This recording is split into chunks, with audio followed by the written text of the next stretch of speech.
आप सभी का स्वागत है यूपी ट्रिपल एस सी पेट 2025 के इस स्पेशल क्लास में। जी हाँ दोस्तों, आज की इस क्लास में हम आपको हिंदी की संपूर्ण मैराथन आपको प्रोवाइड करने वाले हैं।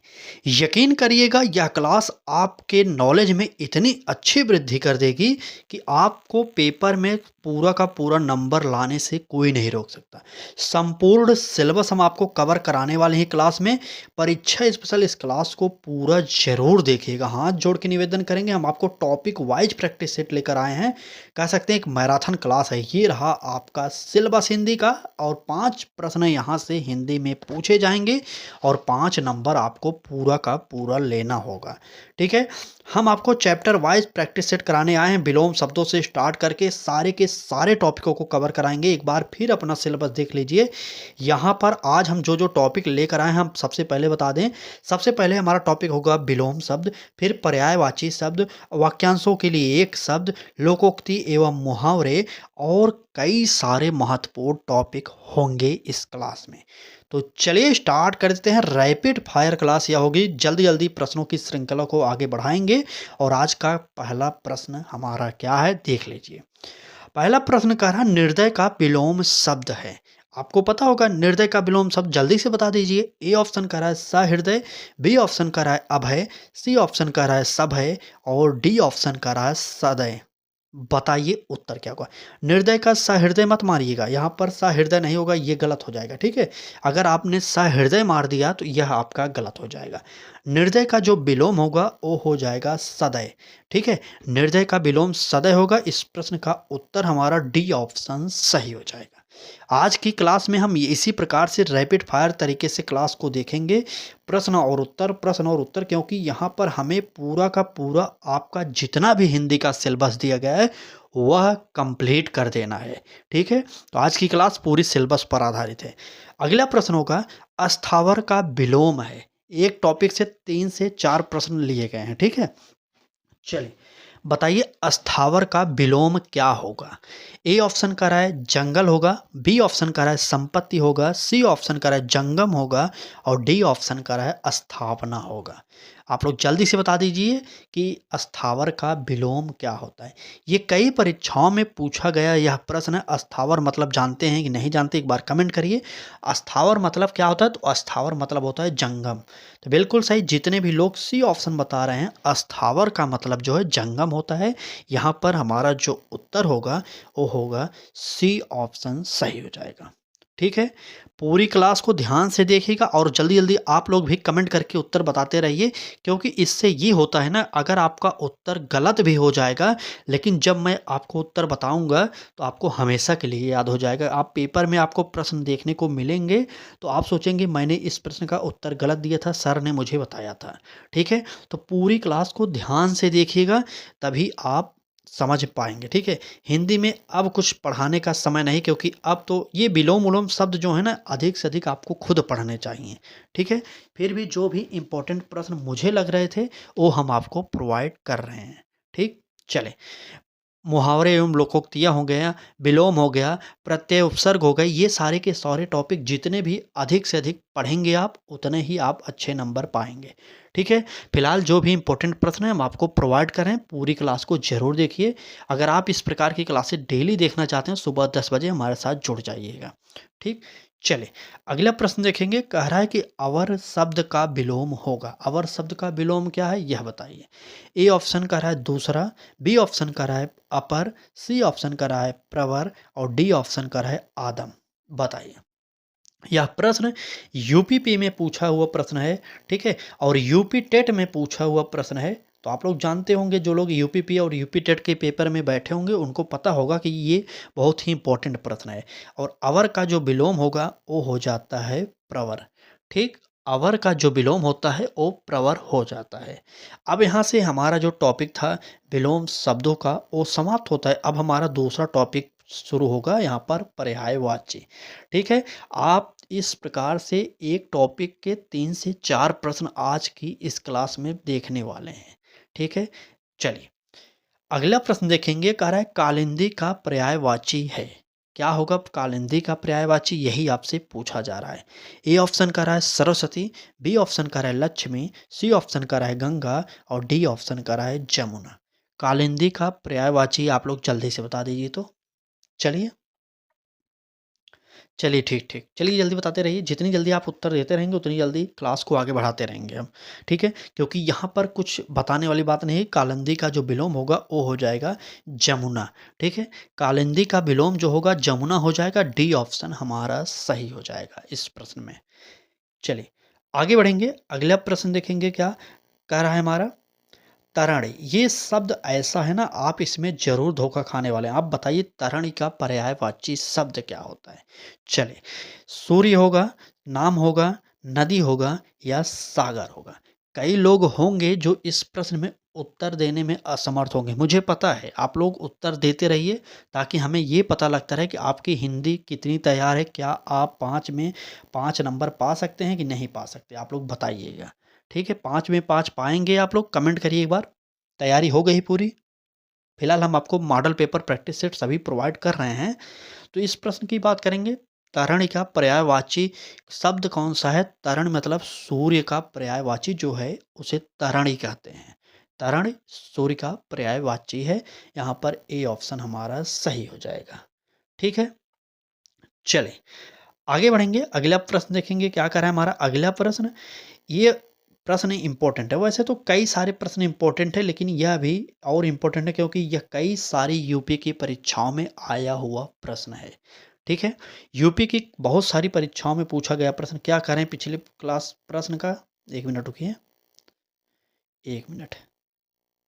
कालिंदी का पर्यायवाची विलोम, ठीक ठीक ठीक है, कोई दिक्कत नहीं। कालिंदी का पर्यायवाची मैंने जमुना सही बताया है।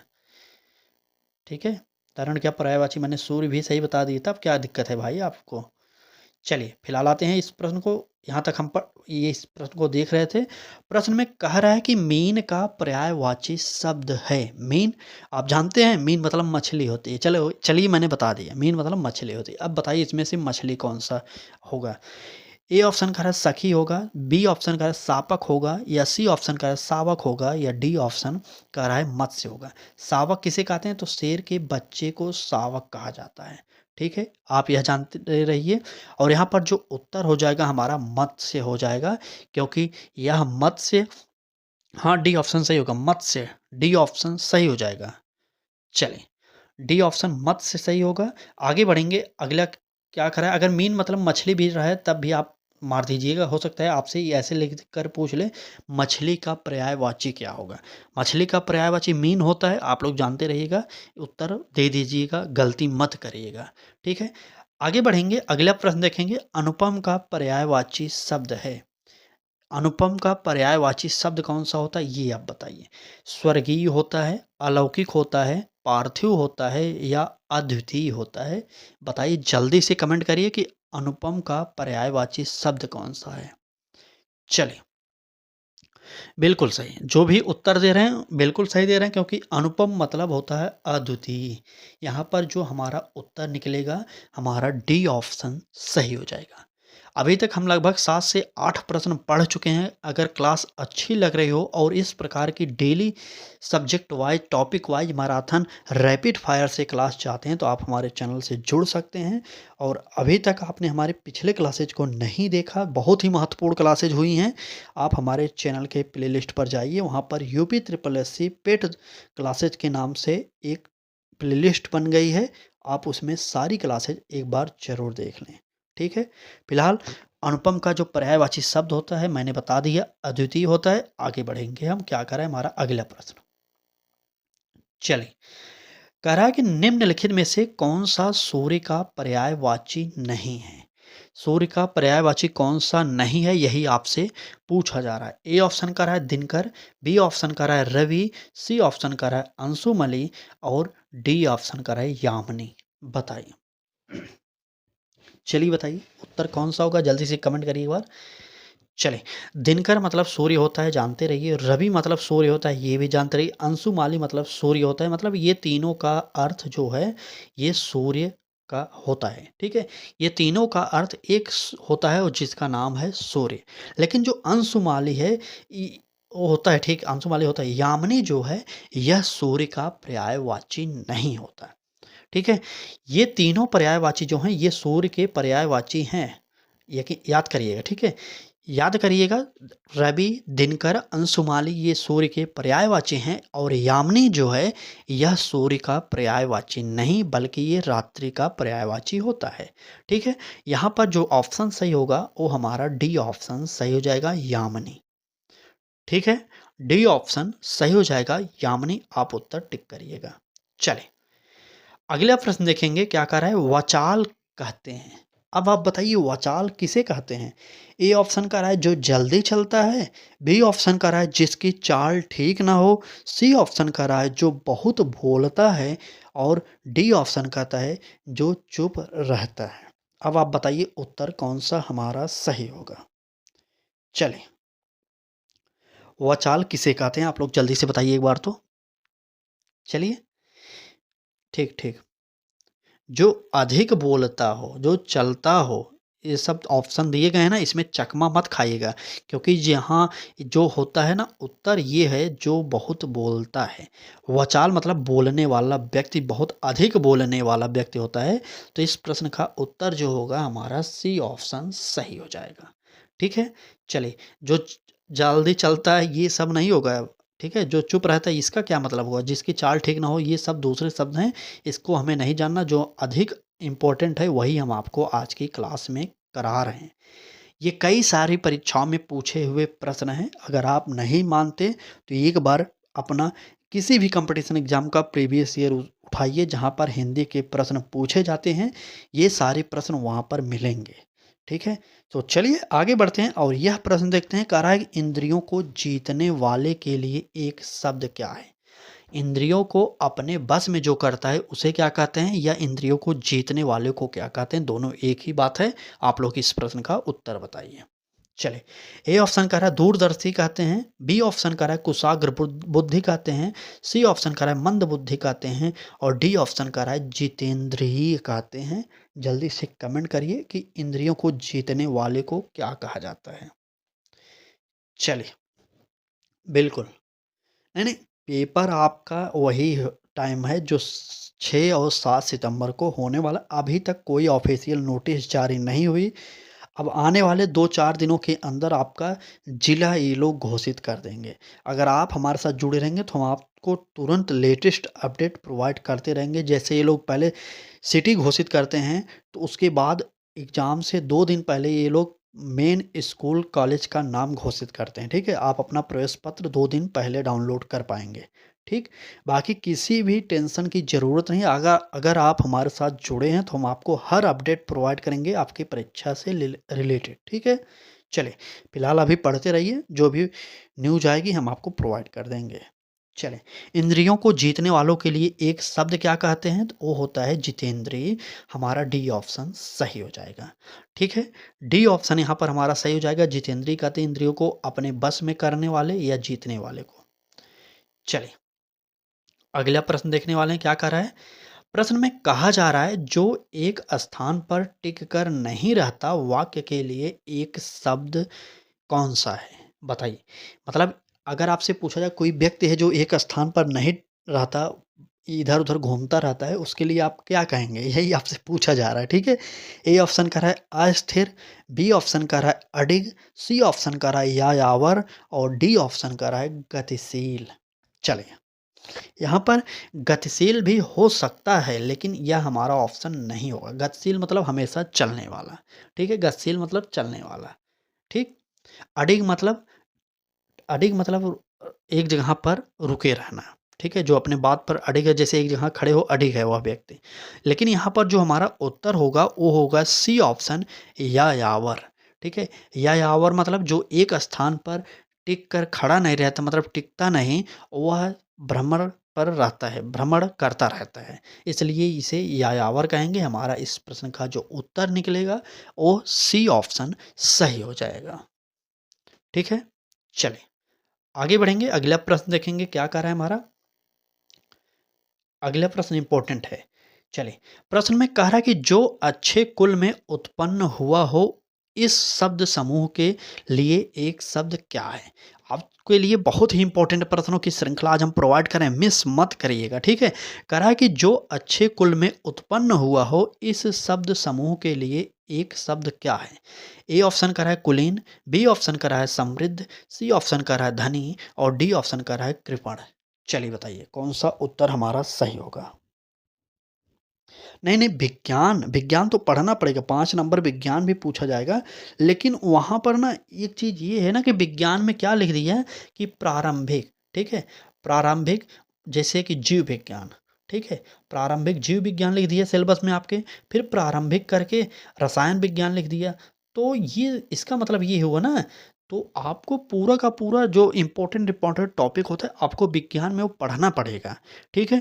अभी हम मैराथन लाएँगे, आप हमारे साथ जुड़े रहिए, हम आपको विज्ञान का भी मैराथन प्रोवाइड कर देंगे। 2 क्लास कम से कम विज्ञान की हम लाने वाले हैं आपके सामने, ठीक है? फिलहाल आप हमारे साथ जुड़े रहेंगे तो हम आपको सारी क्लासेस प्रोवाइड कर रहे हैं। आखिरी समय है, आप अपनी तरफ से भी पढ़ाई करते रहिए, हम जो पढ़ा रहे हैं उसको भी देखते रहिए। अच्छा स्कोर पक्का करेंगे इस बार आप लोग, ठीक है? तो चलिए बताइए, आते हैं अपने टॉपिक पर, अपने प्रश्न पर। कह रहा है कि जो अच्छे कुल में उत्पन्न हुआ इस शब्द समूह के लिए एक शब्द क्या होगा, तो उसे हम कहते हैं कुलीन। बिल्कुल सही, कुलीन होता है जो अच्छे कुल में पैदा होता है, ठीक है। यहाँ पर जो उत्तर हमारा सही होगा वो हो जाएगा ए ऑप्शन सही हो जाएगा, ठीक है। चलिए अभी इसके बाद एक टॉपिक, 2 टॉपिक और कराएंगे, टेंशन मत लीजिए। इसी क्लास में पूरा का पूरा आपका सिलेबस कवर करने की पूरी कोशिश की जा रही है हमारे द्वारा, ठीक है। चलिए, मोक्ष की इच्छा रखने वाला वाक्यांश के लिए एक शब्द है। ये शब्द देख रहे हैं, ये सब आपको पढ़ने चाहिए थे लेकिन आप नहीं पढ़े। अगर पढ़े भी हों, जो इम्पोर्टेंट है वो नहीं समझ पा रहे हैं, तो इसलिए हम जो भी इम्पोर्टेंट है, कई परीक्षाओं में जो प्रश्न पूछे गए हैं जिन इस टॉपिक से, वही हम प्रोवाइड कर रहे हैं, ठीक है। हर सिलेबस को देख रहे हैं, उसके बाद हर टॉपिक को देख रहे हैं, तब आपको सभी की क्लासेस प्रोवाइड कर रहे हैं, ठीक है।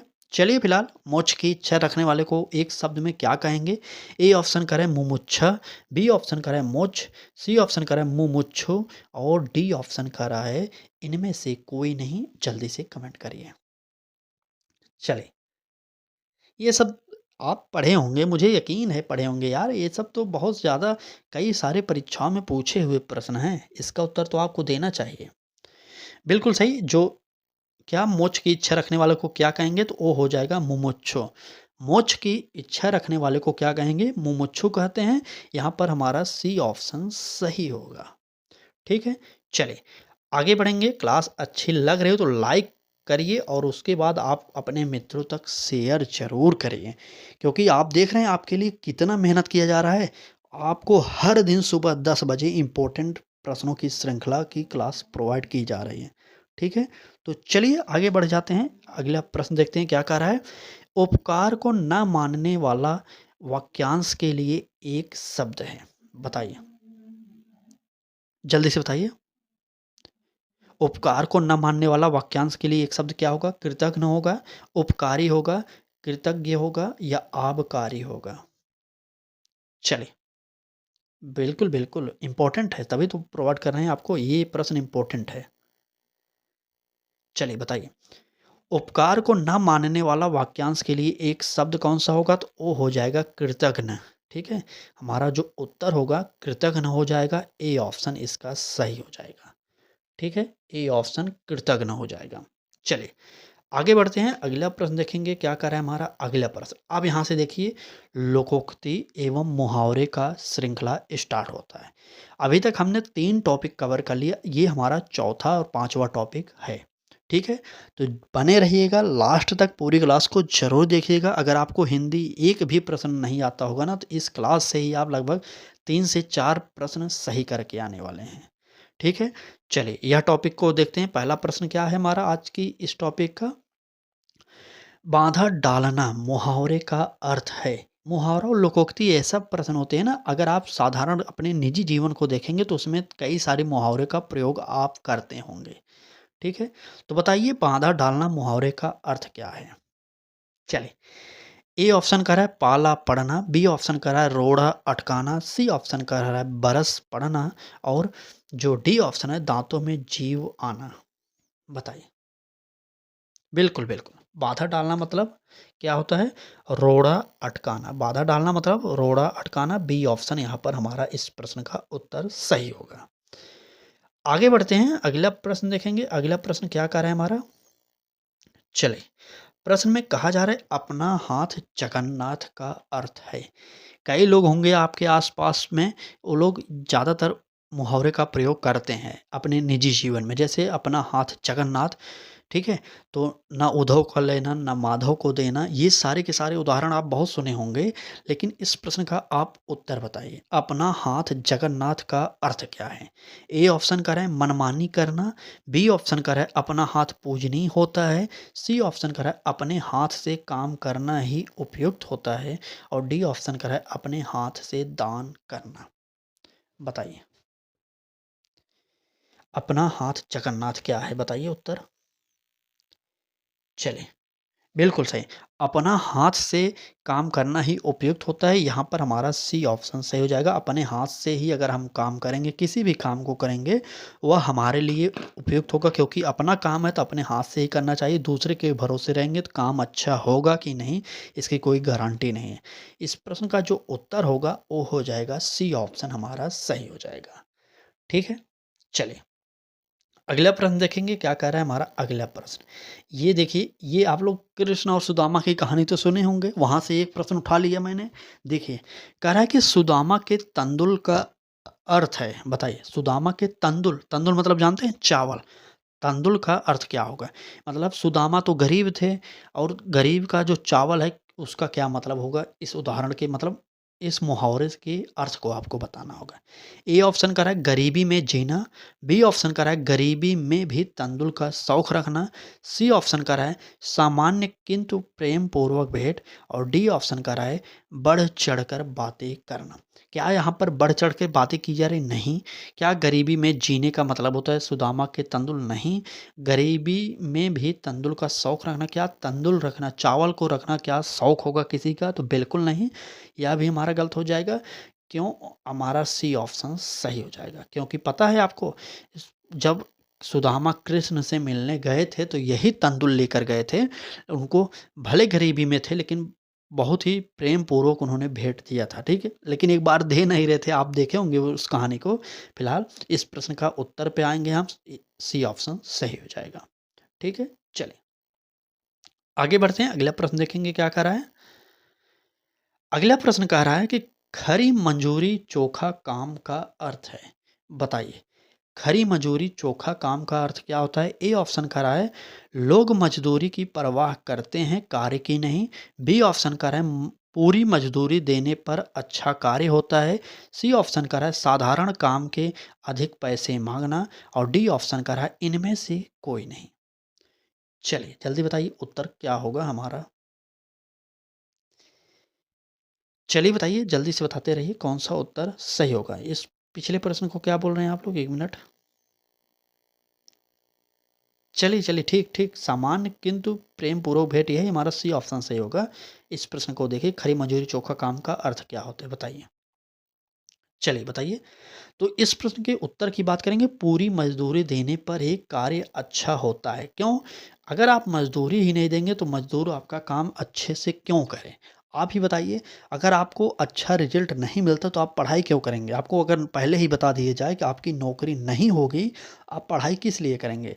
काफ़ी लोग होंगे जो नहीं करेंगे, करेंगे तो मन से नहीं करेंगे, ठीक है? क्योंकि उनको पता पहले ही है कि हमें जब इसका कोई लाभ नहीं होने वाला पढ़ाई से, तो क्यों आप पढ़ेंगे? इसलिए इस खरी मजूरी चोखा काम का अर्थ है पूरी मजदूरी देने पर अच्छा कार्य होता है।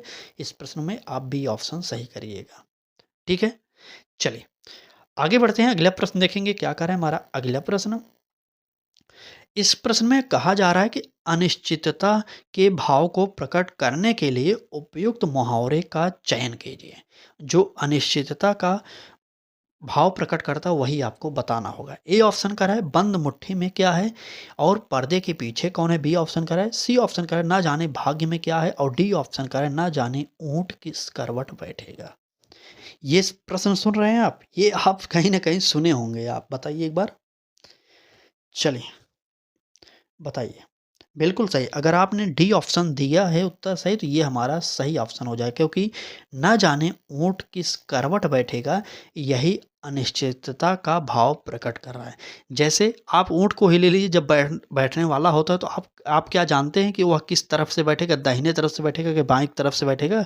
इसलिए ना जाने ऊँट किस करवट बैठेगा, ये सबसे बेस्ट ऑप्शन होगा, इसलिए हमारा इस प्रश्न का उत्तर डी ऑप्शन सही हो जाएगा। ठीक है? चलिए, अगला प्रश्न। अगला प्रश्न में कहा जा रहा है कि ना नौ मन तेल होगा, ना राधा नाचेगी, का भाव है। क्या भाव है? ये कहानी तो बहुत सुने होंगे, बहुत लोग कहे होंगे कहावत कि ना नौ मन तेल होगा और ना राधा नाचेगी। इसका मतलब क्या है, अर्थ क्या होगा, ये बताइए आप लोग। ए ऑप्शन कह रहा है कामना करने का बहाना, काम ना करने का बहाना बनाना होगा, ठीक है? कामना ना करने का बहाना और खूब काम करना और काम से दिल उबना होता है, अबाना होता है, इनमें से कोई नहीं। बताइए। ठीक, चलिए। यहाँ पर जो अर्थ होगा, ए ऑप्शन हमारा सही हो जाएगा। कामना नहीं, काम, ठीक है? कामना नहीं होता, काम ना करना, ठीक है? ये होगा। काम ना करने का बहाना बनाना, मतलब ना नौमन तेल होगा, ना राधा नाचेगी। जब आपको किसी भी कार्य में रुचि नहीं होगी, तो आप किसी न किसी प्रकार से उसमें बहाना ज़रूर बनाएँगे, ठीक है? तो उस प्रकार से आपको उत्तर छाँटना पड़ेगा। ये जो मुहावरे एवं लोकोक्तियाँ होती हैं, अगर आप थोड़ा-सा लॉजिक लगाएँगे, तो आपको पूरे के पूरे नंबर इसमें मिल सकते हैं। क्योंकि इसमें ज़्यादा कुछ दिमाग लगाने की ज़रूरत नहीं, थोड़ा आप अपने ऊपर प्रयोग करिए, अपने आस-पास में प्रयोग करेंगे उन शब्दों को, तो आप समझ जाएँगे, ठीक है? बाकी इस प्रश्न के उत्तर की बात करेंगे, तो इस प्रश्न का जो उत्तर होगा, ए ऑप्शन हो जाएगा। ये कामना नहीं होगा, एक बार फिर से लिख लीजिए, गलती हो गई, यहाँ पर मिसप्रिंट है, काम ना करना, ठीक है? काम ना, ये होगा, ठीक है? यहाँ पर ए ऑप्शन सही होगा, काम ना करने का बहाना बनाना। आप लोग ए ऑप्शन सही कर लीजिएगा, ठीक? चलें। आज की क्लास का ये रहा आपका आंसर कि बाकी क्लास कैसी लगी, अच्छी लगी हो तो ज़रूर एक बार इस क्लास को लाइक कर दीजिएगा। अगर चैनल पर पहली बार आए हो, अभी तक आपने हमारे चैनल लक्ष्य तक को अपना चैनल नहीं बनाया हो, तो एक बार ज़रूर सब्सक्राइब करके इसे आप अपना चैनल भी बनाइए और डेली जुड़िए सुबह 10 बजे हमारे स्पेशल क्लासेज में, क्योंकि अब आखिरी समय है, आपको 6 और 7 सितंबर को पेपर देने जाना होगा। तो एग्ज़ाम पास में है, अब इधर-उधर भटकिए मत, जहाँ पर जो भी अच्छा लग जाए उसे पढ़ते चलिए, ठीक है? फिलहाल आज की क्लास में बस इतना ही। क्लास कैसी लगी कमेंट करके आप ज़रूर बताइएगा। कल फिर मिलेंगे सुबह 10 बजे आपको एक नए मैराथन क्लास के साथ, तब तक के लिए धन्यवाद।